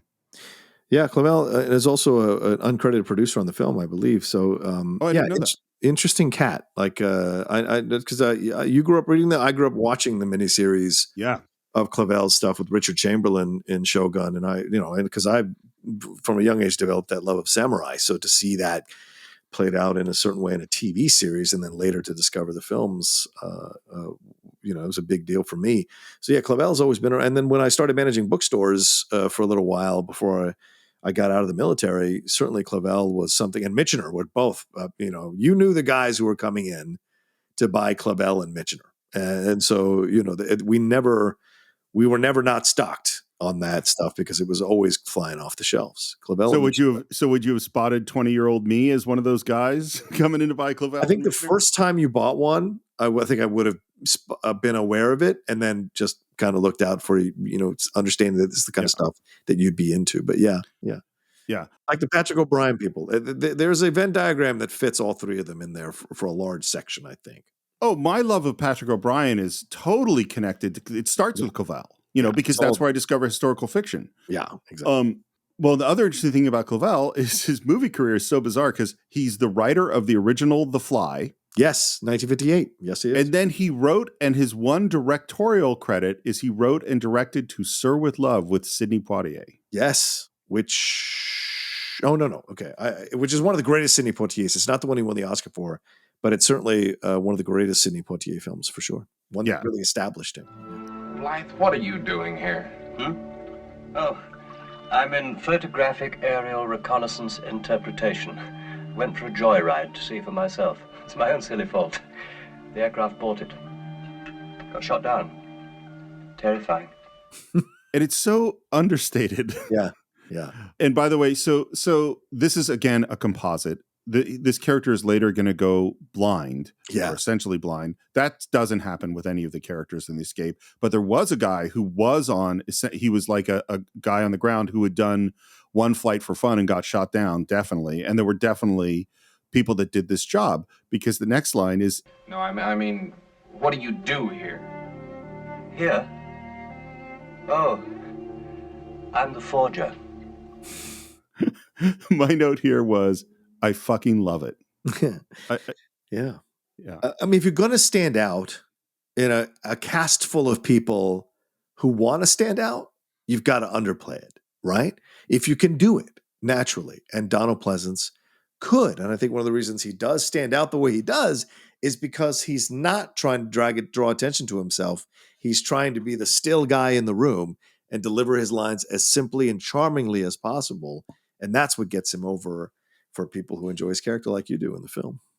So the next set of sequences are watching sort of all the things we're doing. So one of them is we see a diversion caused by basically spraying one of the guards with some water at the wash deck, and that allows Henley to steal some steel. We see some of the signals that they're doing, where they're opening, closing books, and smoking a pipe and things like that, and knocking on doors. In one of the huts, we see that they have a thing where they disconnect the chimney of a stove, and then they use two boards with little insets to move the stove. They reconnect the chimney, and then we see that underneath the stove is where they're building this tunnel. Yeah. And this is Charles Bronson, who writes a big circle on the concrete, writes and then writes 17 next to him. Outside, they're doing some work with a sledgehammer and some steel, and Danny has to sync up his working on the breaking through the concrete with this guy working outside. Yeah. Why 17? This is the 17th tunnel Danny started. We're in the showers, and in comes Sedgwick, which is James Coburn, who's in charge of manufacturing, and he pulls out this big kind of slab of concrete, which fits perfectly into this spot over the drain. Yeah. This is my favorite, and this is for real. They really built one under a stove and moved the stove the way they say in the movie, and they really built a false bottom of a drain so that water was flowing through onto this false bottom. And they could then pull it out, and it was almost totally seamless, that they would seal it up with like clay or something. That's like completely amazing that they could pull this off. Oh my God, yeah. And just as this is happening, some guards come up, and Danny pops out of the hole that he's been working on, seals up the thing. The guards come in, and Danny's in the shower. What are you doing here? Shower. I need a wash. And you? I'm watching him. I'm a lifeguard. I love that I'm a lifeguard line. I love that line. Well, and this is the thing. What's so interesting about this movie, because as you say, this is going to end in tragedy. Yes. This movie's so fun. Yeah. Because it's like a con artist movie. You know, it's like and it is clever throughout the entire film. It's Ocean's 11 if Andy Garcia had won at the end. Yes, exactly. And killed them all. Well, you know what it is, but in some way they still managed to frame it so that they won. Yes, right, exactly. Yes, 100%. Yeah. Even though they really don't. Yeah. We see Steve McQueen. He's still in the cooler. He's counting, and the door opens, and he's got this great expression of like, really? And they say, come out. We hear the theme again with him as he grabs his mitt. He and Archie come out smiling at him. At this point, the way Archie smiles at Hiltz is like a puppy dog, you know? Yeah. But also respect, like you said, Steve, earlier, which I think is really great. He walks into that, essentially that cage in the cooler, and you can tell immediately that his emotions, like it really affects him. To find a kindred spirit at a time when he is experiencing this, I think is a really essential part of Hiltz. And so the fact that this relationship with, essential part of what's the Scottish guy's name again? The character Ives. Ives is a really essential thing for Ives to find this connection with Hiltz, because Ives is the one who is having these emotional issues, being caught up in the cage again. And so finding someone like this, who's got this swagger, this American confidence and belief in himself, he's going to connect to that, because he himself is probably nearing the end of his abilities to keep doing this, because it's just every time he gets captured again, it erodes his self-confidence just that little bit more, and makes it seem like the mountain is even bigger to climb every single time. So I think, in a way, Hiltz extends Ives' life for longer than maybe it would have, until finally Ives hits that one line, that barbed wire line that he can't cross back over anymore, and essentially, sets up his own murder. Yeah, for me, that's how I see it too. And it's like, for me, it's like Hiltz is a life preserver. Right. Yeah. You know? Yeah. And so that he can hang on to and kind of take strength from. And I think what's interesting about Hiltz is there's no question in my mind that Hiltz knows exactly that that's what's going on. Right. Yes. He's aware of it. Yeah. He's totally aware of it. And that he likes Ives and, does genuinely like cares about him. And so they come in to have a meeting with Roger and McDonald and Ramsey. I understand you two contemplating a blitz out. Where'd you hear that, sir? McDonald, it's Mac's job to know everything that goes on. And they go like, well, what's the problem? It's a 2-man job. Like, we don't have anything to do with you. And I like this sort of, we're not saying not to do it. We just want to know what you're doing. And then they say the plan. Well, we sneak out at night to a spot I found near the wire, a blind spot. Then we dig straight down 3 feet, take the dirt, spread it on top so it won't make a pile, and then straight out. Ives here is a tunnel man, so he digs in front, pushes the dirt behind him, and I stash it behind me. Then we just burrow right through the dirt like a couple of moles. And then by dawn, we're under the wire, across the open space, into the woods, and gone. I love the reactions around the room as we see them tell this story. Yeah, that's good. They're all just like, well, I'd like to say no, but this seems so. I mean, and it's funny. X has the reaction too, because he has just proposed one of the most audacious escape plans, and then he hears this and is like almost awed by its simplicity and audaciousness at the same time. And I think it's Donald who says like, God, it's so bloody stupid it could work. It's so great. That's so great. Well, and this is the weird thing about Steve McQueen. If you watch his performance, he manages to be able to look stupid and brilliant simultaneously. Yeah, that's the gift of McQueen. I think that's a great encapsulation of McQueen for sure. And then Ives says what we've been saying about them. I've been in the bag nearly 3 years now. Bloody close to being wire happy.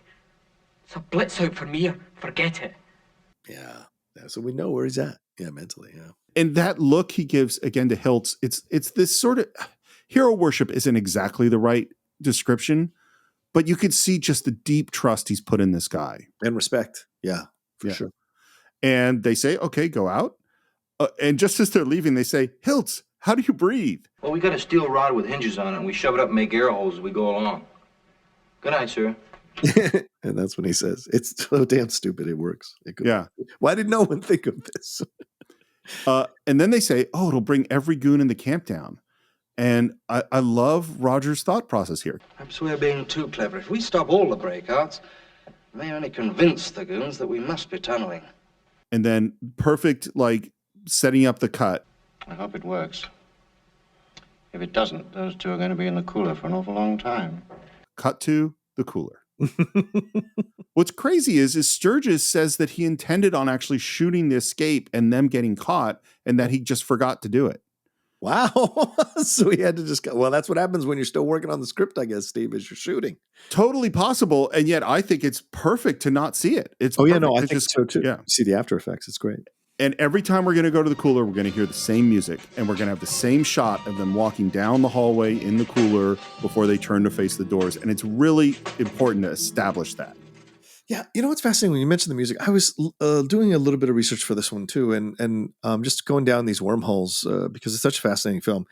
But apparently, this is the one soundtrack that Bernstein lived off for the rest of his life. Like they used this, and it was just all over the place, and was used in many different situations. Plus, obviously, the movie itself, and it's the one soundtrack that he was able to live off until his death. And I was like, wow, one soundtrack.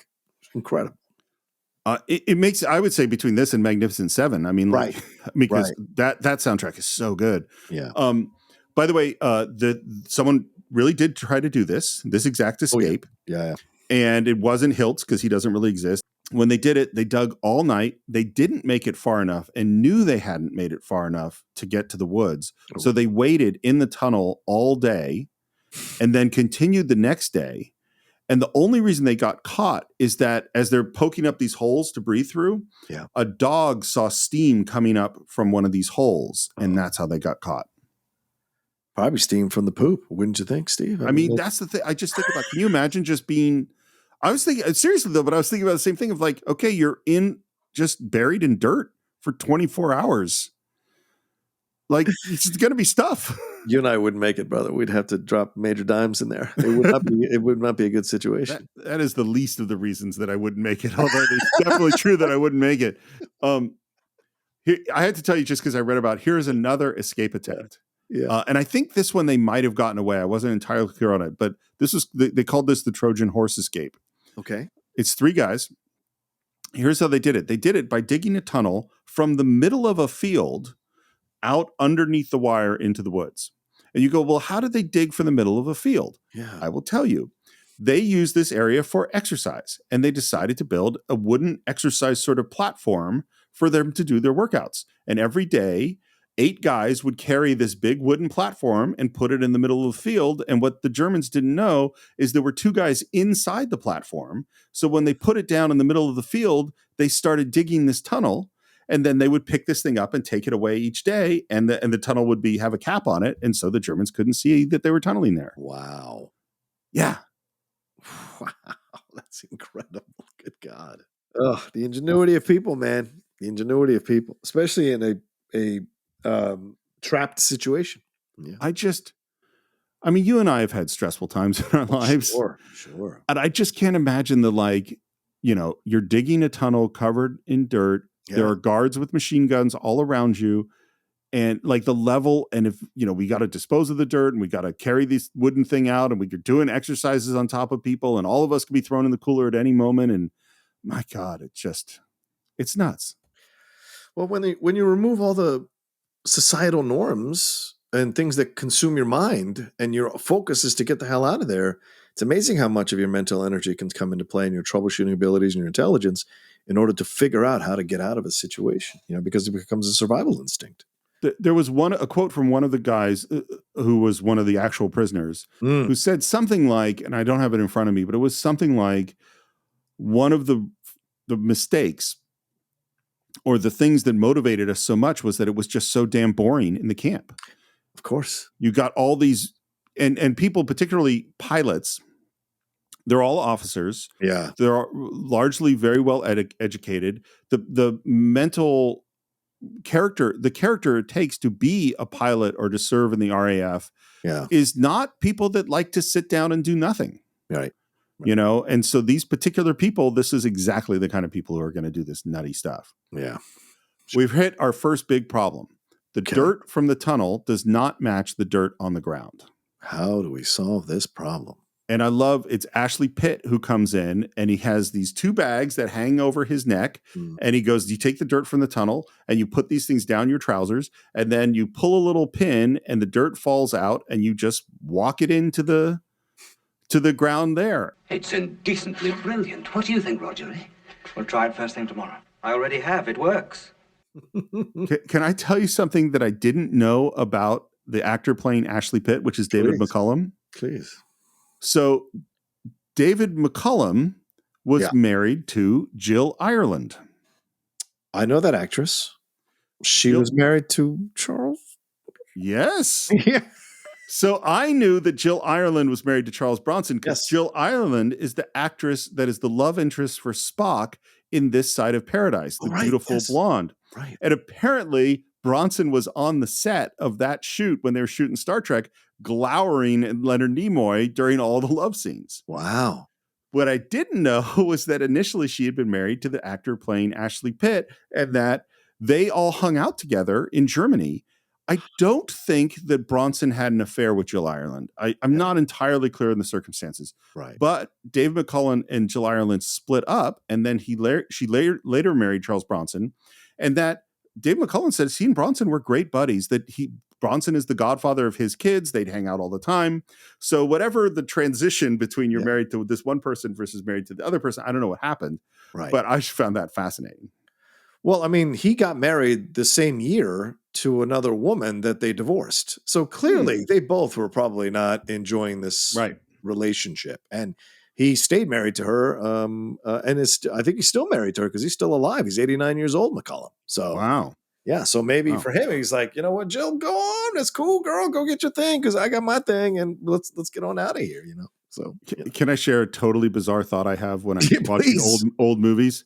Do you ever have a thought, every once in a while I'm watching old movies, and I'm glad that you told me that David McCullum's still alive. Yeah. Because when I'm watching like a movie from the 30s, let's say, every once in a while I'll watch and go, everybody in this movie's dead. Like everybody who worked on this film is dead. And I'm really happy that someone from Great Escape is still around. Brother, try watching old wrestling pay-per-views and looking at and going, wow, 30 of the 40 people in here are dead. Yeah. That's the real fucked up thing when you love pro wrestling, to go back and watch some of those old 1980s Royal Rumbles or Battle Royales and see how many of those guys never made it to 60. It is heartbreaking, dude. Hard life. I saw you posted recently, I think, was it the Iron Sheik?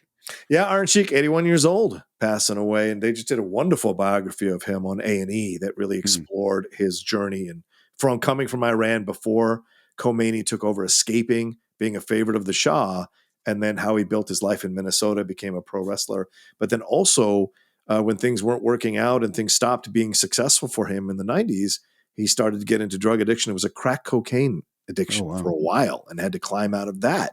So, and very, very interesting life, and then found all this newfound success at the tail end of his life over the last 10 years. So, yeah, very interesting story, man. Not everyone gets to 81 for sure, dude. Yeah. There's only a very brief time that I watched wrestling, but he was definitely it was probably, 83, 84. Yeah. Right in there, but he was definitely a big part of it. Yeah. And then we see all of the ways that they're going to get this dirt into the gardens. They're working in the gardens. We're marching. There's this moment where he goes, "Look sharp," and all the guys practicing their marching. Let the dirt go. Yeah. By the way, so they were trying to have 250 people escape. There were 600 people working on Project X. I mean, that's a huge, huge organization. Yeah. And now our colonel comes up and it talks to them as they're gardening. He says, I am sorry, the soil here isn't better suited to your men's purpose. We'll manage, sir. And it's obvious that he, as a gentleman and an officer, has disdain for these guys working in the dirt. Yeah. Flyers are gentlemen, not peasants. Sir Dickens. Yes. So I am surprised. The English have always been very keen on gardening. Oh, yes. But flowers. Is this not so? You can't eat flowers.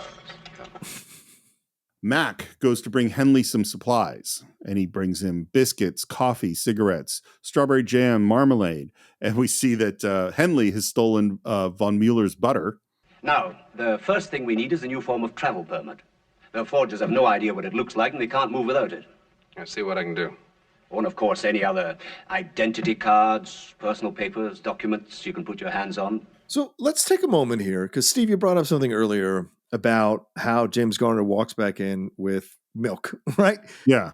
The other thing, besides the Americans being removed, being augmented in this story, and the Canadians being removed, is that in the real life of this escape, there were German soldiers, guards, who were, how can I say this, who were part of the escape. They were sympathetic to the plights of these people trying to escape the camp.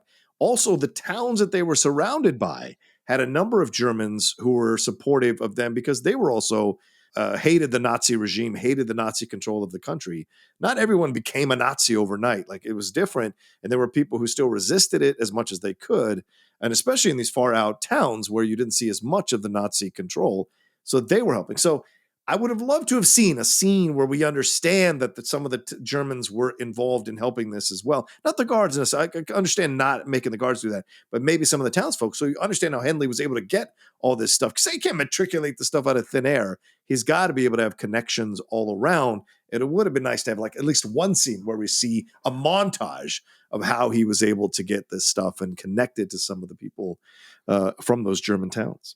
It's a great point, and it's why, I mean, how many times do I go like, well, not all of them are necessarily, we tend to like to portray things as this group are the bad guys, and this, like if you watch a Indiana Jones movie and Nazis show up, well, those are all the bad guys. Yeah, those are the bad Nazis. Yes. Yeah, but if you think of a whole country, well, there's a whole lot of I'll give you another one too. Yeah. So the actual colonel who was in charge of the real Stalag Luft 3. Yeah.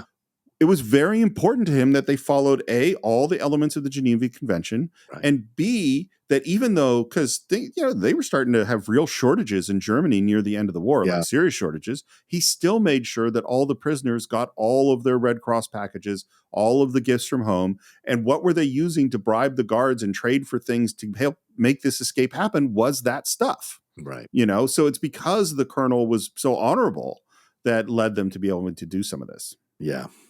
And that's a shame, because that's a shame to see that erode over the years in the last decades. Now, for most people now, what we see is honor is just a word, and it's unfortunate. It's so unfortunate. We've lost that thing.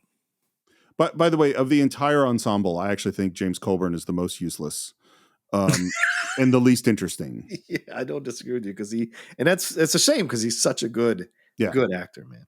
Because there's little bits with him. He's supposed to be building this air pump. He never really gets many cool moments the way that all the other guys do. Not until the end, when he's at that cafe and stuff. Yeah. Henley goes to see Werner. They're looking out the window. I love the character of Werner. And they're talking, and Henley casually lights up a cigarette, and you could see Werner's reaction to the cigarette. He's like, oh, I'm sorry. Here, you want one? You take some for home. Werner's great. And they talk about being a Boy Scout. You were a Boy Scout? Mm-hmm. So was I. Really? Yes, I had 19 merit badges. I had 20. Yeah, this connective tissue of the Boy Scouts thing is so funny. Yeah. What's so great about the character of Werner is that you could see he's just a lonely guy who kind of wants a friend. Like, he just shouldn't be in the army. He's not a Nazi. He's got bad teeth, and he's got problems, and and he's totally afraid, and we see that, like, this talking about being sent to the Russian front, which apparently is the place nobody wanted to go, because obviously, we've heard the stories of how the Nazis tried to take over Russia and how terribly it went. But you see this with him. And so maybe he's the closest to where you get like a guard that is sympathetic to their situation, but only because of his a bit of incompetence at times, and also fear of the Nazis. Yeah. And Henley kind of entices him back to his room for some coffee, and then he starts pulling out all of the stuff looking for his coffee. And with each thing, Werner is more impressed. And then we see the colonel's Danish butter. It's ja von Luger's butter. Yeah, keep it. 9. I must go. It's okay, you can keep it. We're friends. With you in the cooler, will we still be friends? I must report this. And I love Henley's just got it all figured out. He goes, oh, I don't understand. Report what? That you and I were chatting in my room? It's like, oh shit, you can't report that. He's already got him. And then he tries to give him this giant bar of chocolate, and Werner just, it panics and exits. And we see, of course, that James Garner has picked his pocket and has his wallet and all his papers. Yeah, and by the way, this actor, Robert Graff, again, served for Germany during the war. He was conscripted to the Wehrmacht and sent to the Eastern Front in 1942, was wounded in 44, and then did war production duties in Munich, where he began to study his theater. So how ironic that that's how he ends up in a film portraying a Nazi, because he actually served for Germany during World War II and was wounded, and then found his way to learning theater and studying theater. So just interesting how these all things kind of come full circle. What's fascinating to me is all I heard, and of course, I should always say that this is what they said about what the production was like. It isn't necessarily the truth, but all I heard is that there was no animosity between the German actors and the actors portraying the Allied soldiers. I imagine there must have been some really interesting conversations about what that experience was like under the Nazi regime and what they did. And I don't know how many of them actually told the truth about some of the things they had to do under Nazi regime, but it would have been very interesting to be a fly on the wall to hear those conversations about what they experienced and what they went through and what it was like. We cut to Donald Pleasance giving a lecture on bird watching and drawing birds, and Henley comes in to draw some birds, and the guard is just going, what are you doing? Yeah. And then the guard leaves, and then immediately we switch to forger mode, and we pull out all these tables. The middle board is false, and they all pull out their work and they start working on it. What's holding us up now is the new form of this travel permit. We've no idea what they look like. And Henley, without missing a beat, goes, here's one. And a military identity card. His casualness is just what I love so much about him. What appears to be the ferret assignments by day and hour for the next week. You get 10 out of 10 for this, old boy. Thank you, sir. Take good care of that. Where did you get this? It's on loan. Yeah, and then walks out. Yeah. There is a long scene in which a tailor describes all of the things he can make out of all of the different fabrics that he has and all of the different clothes. Yeah. And this is why this scene is in the movie. Because it's funny, watching it this time, I was like, this is kind of a long scene. I mean, I like it because I like the movie, but it is kind of a long scene. And Sturgess knew the movie was too long. And he knew that makes it a harder sell. You have fewer screenings and that the studios wouldn't like it when he tries to get distribution for it. And so this scene he cut out of the movie. Oh. And then they went over budget.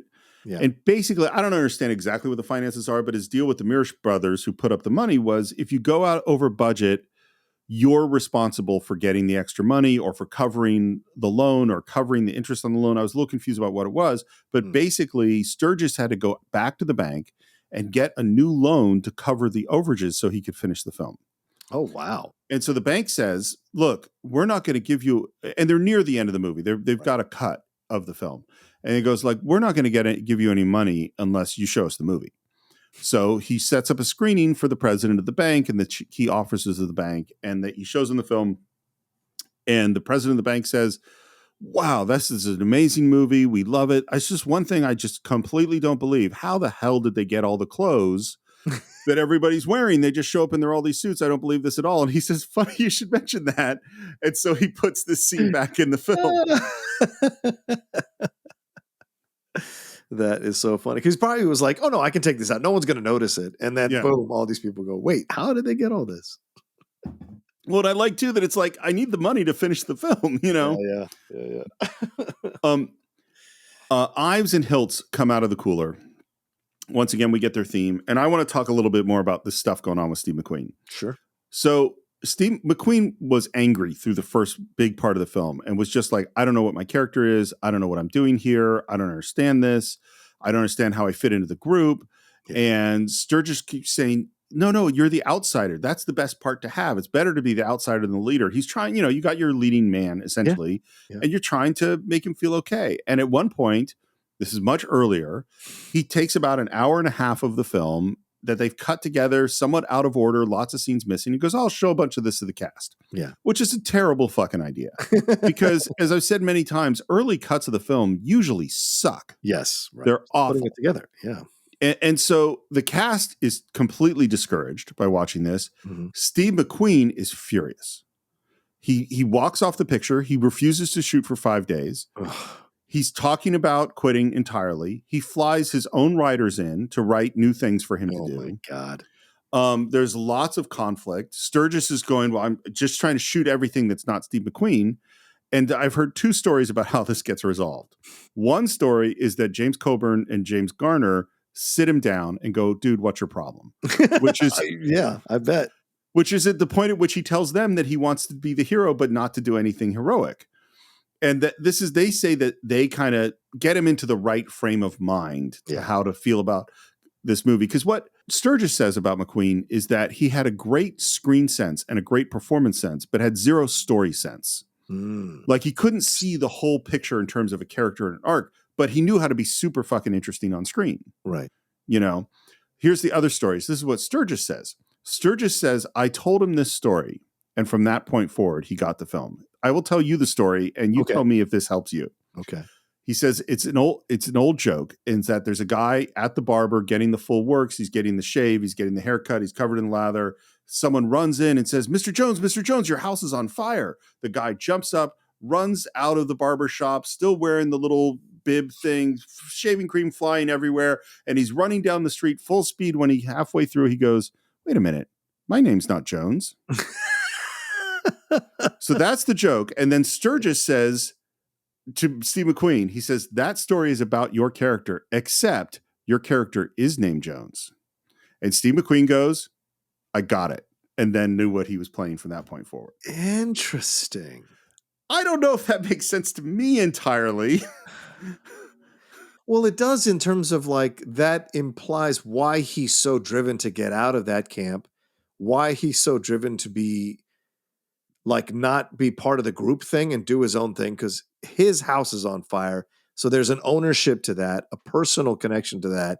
So nothing else matters. So I think I can see as an actor how you can create a lone wolf type character who is consistently driven to get the fuck out of this situation because his house is on fire. So every single second has to be accounted for. He can't just sit around shooting the shit with James Garner or the other characters in the film because he has to get to where he has to get to. That interpretation makes perfect sense. It was not the interpretation that I have.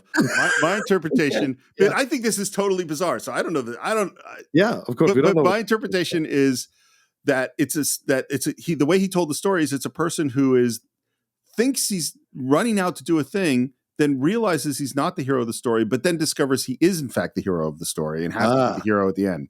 Interesting. So, but I don't know. I think both those things could work in still creating the character. So yeah. Well, what's so weird, sometimes working with actors is what's going to work for one actor is not necessarily going to work for another. And and as an actor, you see, maybe the director says 15 things that don't click, and then someone says something, and suddenly you go like, "Oh, I get it," and then it's easy. Yeah. It's like riding a bike first time. But the reason I want to say this here is that it's in this next scene that who this character is kind of comes out, because he comes back in, says that they're going out again. You know that Ives is close to cracking. Yeah. And I love the just straight way that he says that. Yes, I know he is close to cracking. Hills, it's possible, of course, for one man to get out through the wire, even get away, but there are, in fact, a considerable number of people besides yourself in this camp who are trying to escape. I appreciate that. And by the way, there's this moment where he's trying to connect with him, and he says, my name's Roger. All right, Roger. Yours is Virgil, isn't it? Hiltz. Just make it Hiltz. Again, I think this is a James Clavell moment. One of the things in King Rat is that, in general, British officers of the upper crust, they don't share their given name. They call each other by their last name. Right. And in King Rat, one of the things that happens a lot is everyone's calling the British officer, which is the James Clavell character, Peter. And he's like, "Oh, don't call me Peter. Like, I'm Marlowe. Like, you don't call me that." And this is the opposite. It's the British officer saying, "You could call me by my first name," and it's the American that says, "Just use my last name." Interesting twist. Yeah. We have maps of Germany, general maps, that is. In fact, we have all the information that we need for the escape routes out of Germany. But what we do not have is a clear idea of what's 500 yards beyond those trees. He goes like, whoa. When I get through that wire, I'm not looking back. I'm gone. And they say, totally understandable. And he asks, interesting. But you could see that Hiltz is thinking about it. And he goes, "How many are you taking out?" And they say 250. And his reaction is great. 250? Yeah. You're crazy. You ought to be locked up. You too. 250 guys just walking down the road just like that. And then the moment that he realizes what they are asking him, and he turns back and he says, "Wait a minute. You aren't seriously suggesting that if I get through the wire and case everything out there and don't get picked up, to turn myself in and get thrown back in the cooler for a couple of months so you can get the information you need?" Yes. One has to ask some very strange things in the job I have. We'll give you a front place in the tunnel. I wouldn't do that for my own mother. And exits. That's crazy of an ending of a line. But I think that's his defiance because he knows they're right. So he's going to say that to kind of push back on this whole thing. And then eventually, of course, he is going to help. But, Steve and I are Star Trek fans.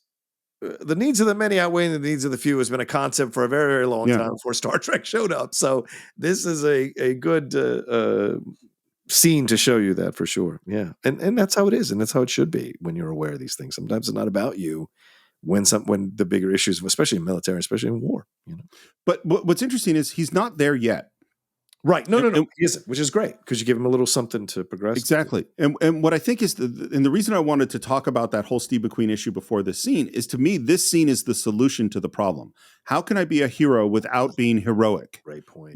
Is that he's a guy, I'm out for myself. I'm looking out for number one. Yes, I care about Ives. I'm not a bad guy. But then you set up this idea of will you go out and actually could successfully escape and come back to help all these other people? Yeah. You know, and if he was just like, yeah, I'll go do that, well, then he's just being the hero. But if he's going, no, I'm not, there's no way I wouldn't do that for my mother. Well, then we're setting up a guy who is a hero without trying to be the hero. Right. The reluctant hero. Yeah. Exactly.